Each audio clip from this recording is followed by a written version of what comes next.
परिचयात असणारं स्थान.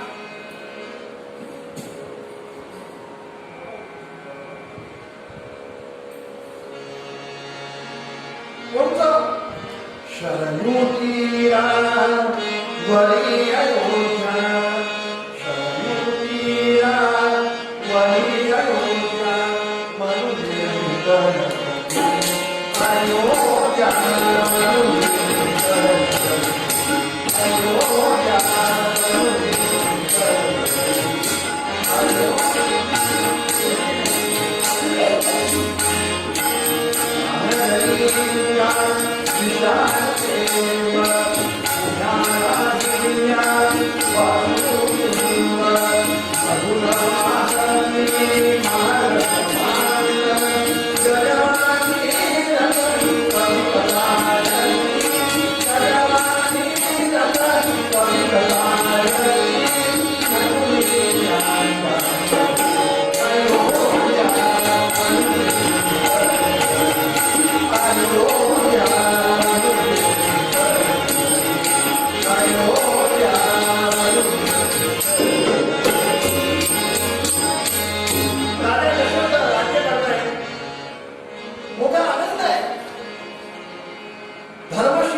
कल्याण करणारा राजा असल्यामुळे हाच राजा भगवंता यातच आमच्यावरती अशीच कृपा राहावी असं लोकांनी भगवंताजवळ कामना करावी. देवा याला दीर्घायुष्य द्यावं असं त्याचं राज्य चालू.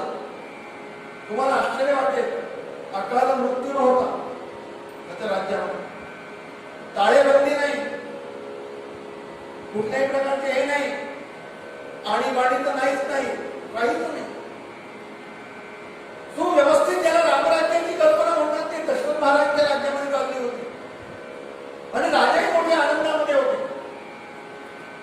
सुव्यवस्थित सगळं राज्य चाललंय. योग्य वेळेला पाऊस जितका पाहिजे तेवढाच पाऊस आला, असं सगळं चालू आहे. आणि एके समयात काय झालं, नारायण नारायण नारायण, नारायणची स्वारी आहे. नुसते आले का? नाही. जय जय रमा रमण श्री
नारद हसले, स्मित हसले गेले. राजा, महिन्याची यात्रा आहे, तुला सावध करायला हवंय. महिन्याची यात्रा सावध करायला हवं म्हणजे काय? पूजे ते स्वीकारणे, पूजे ते स्वीकारणे, नारद बोले असे नारायण. अरे राजे आई,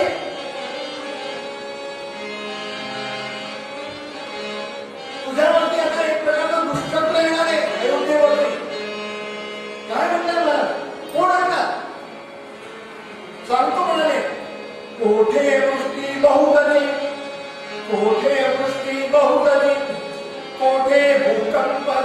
पडतील, पुढे भूकंप होतील, पुढे वृक्ष पडतील, द्वंद्वे प्रजेत होतील, द्वंद्वे प्रजेत होतील, प्रजेमध्ये द्वंद्व होतील, भूकंप होतील, मोठमोठाले वृक्ष पडतील, अनावृष्टी होईल, सगळं ते माहिती त्यामुळे भक्तभक्त होणार म्हणायला काय होते म्हणून. आणि म्हणून तुला सावध करायला आलो. मी हे चरित्र पाहिल्यानंतर माझ्या लक्षात आलं, नारद महर्षी तर आत्ता आलेच ते मार्च फरवरीमध्ये ते आपल्याला सावध केलं असतं की कोरोना येणार आहे म्हणून सावध राहा, पण दर्शनच नाही. जय जय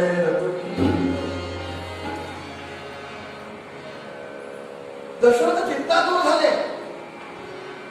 नारद काय म्हणताय? खरंच म्हणतोय. का होणार आहे? राजा तुझा दोष नाही, याला अनिच्छा प्रारब्ध म्हणतात. आपली इच्छा असो वा नसो, पण याला एकच उत्तर आहे, कालाय तस्मै नमः.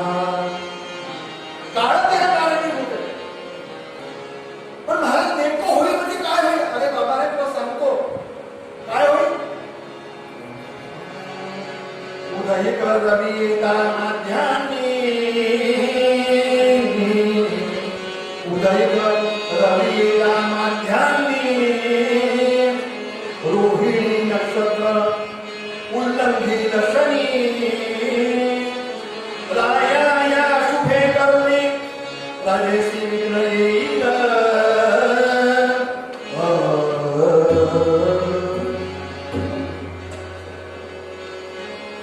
उद्या शनी महाराजची छाया तुझ्या विद्यावरती यायची. रोहिणी नक्षत्र उल्लंघित शनी, या शुभे करुणे विघ्न येईल. शनीची छाया अंगात येणार आहे, शनी महाराजांचा प्रकोप होणार आहे, आणि म्हणून सगळे अयोध्या त्रस्त होईल. राजाचा चेहरा म्लान झाला, स्वतःबद्दल नाही, पण एवढ्या सगळ्या प्रजेचं बघत असताना काय करावं, महाराज काय करावं. नारद मनात म्हणाले, अरे तू मला विचारू नको, मनात विचार करते आपलं काम झालं म्हणाले तुझ्याजवळ आहे, मला विचारण्यापेक्षा तू आपल्या गुरु महाराजांना विचार, वसिष्ठांना विचार म्हणाले, ते तुझं मार्गदर्शन करतील, त्यांना सांग कसं असं होणार आहे म्हणा. ठीक आहे म्हणा. आणि नारदांची स्वारी नारायण नारायण नारायण म्हणून निघून दादा बैठकीत झाले आणि वसिष्ठ महाराजांकडे आले. पूजन केलं, सांगितलं महाराज नारद महर्षी आले होते आणि त्यांनी हे सगळं असं असं सांगितलेलं आहे. महाराज आपणच काहीतरी याचं मागत काढा. विनंती केली, महाराज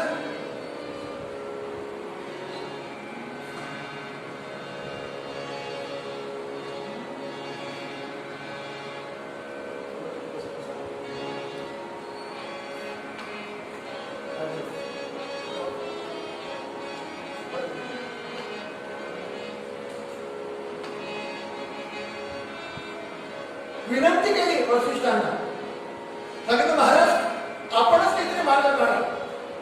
आणि विनंती करताना प्रार्थना केली, कोण तुझा समसांग मला मुराया, कोण तुझा समसांग मला मुराया, कैवारी सगळ्या सगळ्या कैवारी सगळ्या सगळ्या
राजा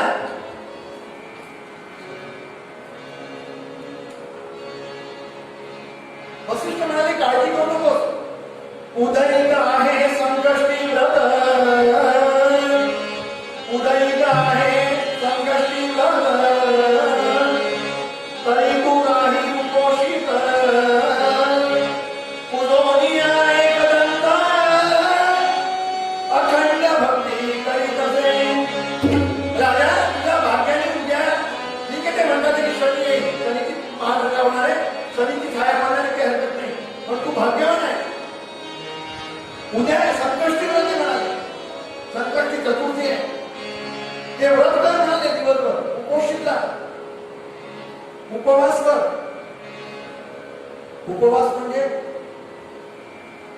आपण जो उपवास करतो त्याला लोक उपवास करतात. उपवास म्हणजे भगवंताच्या सान्निध्यात राहा.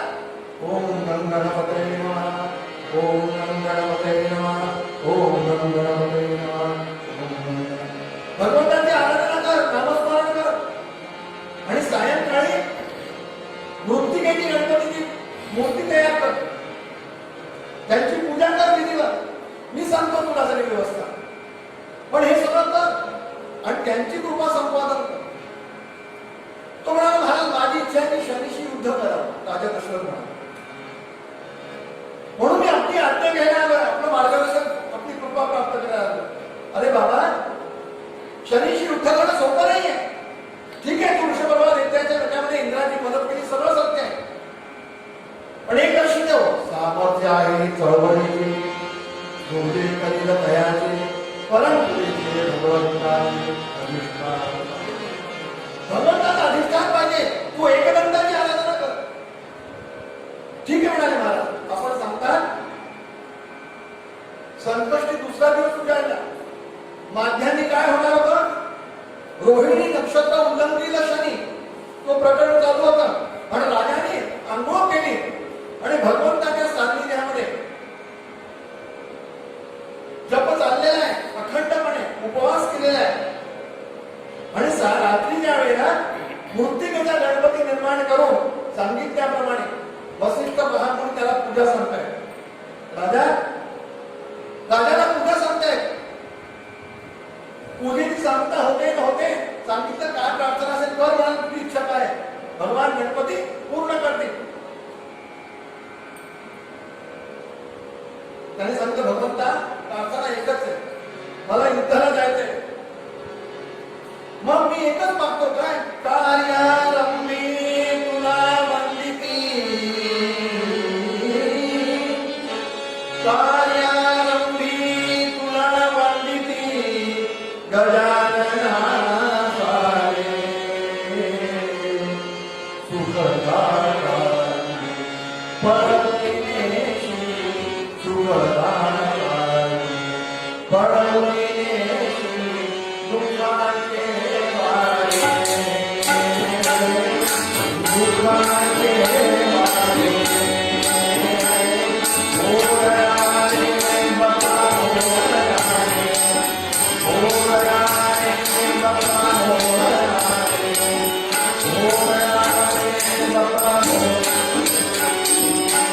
कार्यारंभी तुला वंदिती,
काय होणार?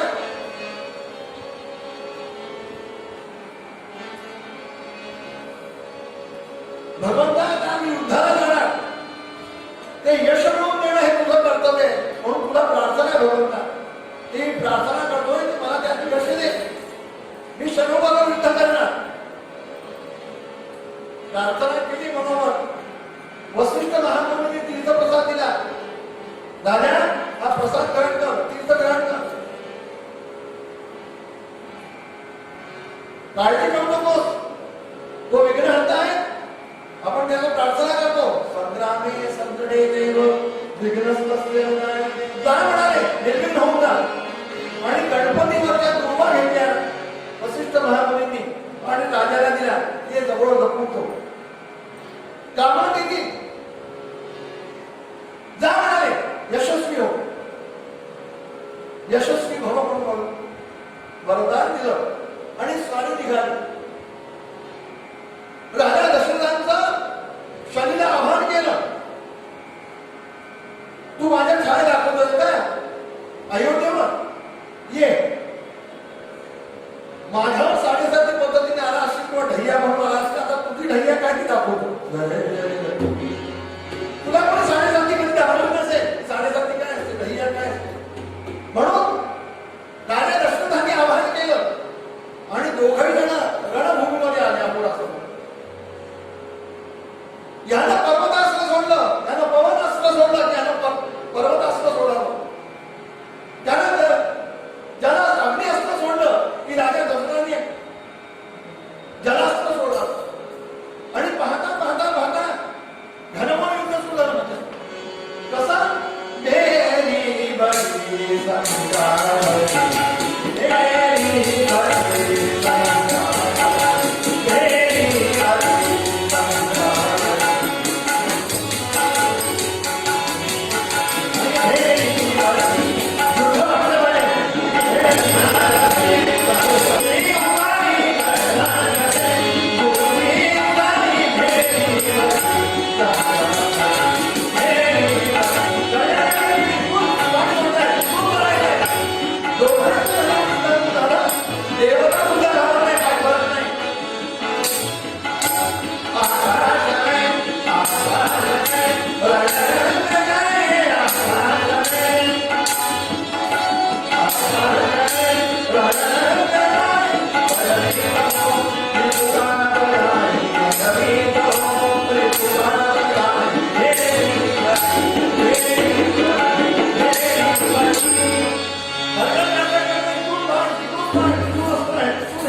आणि राजाला काही प्रश्न पडला,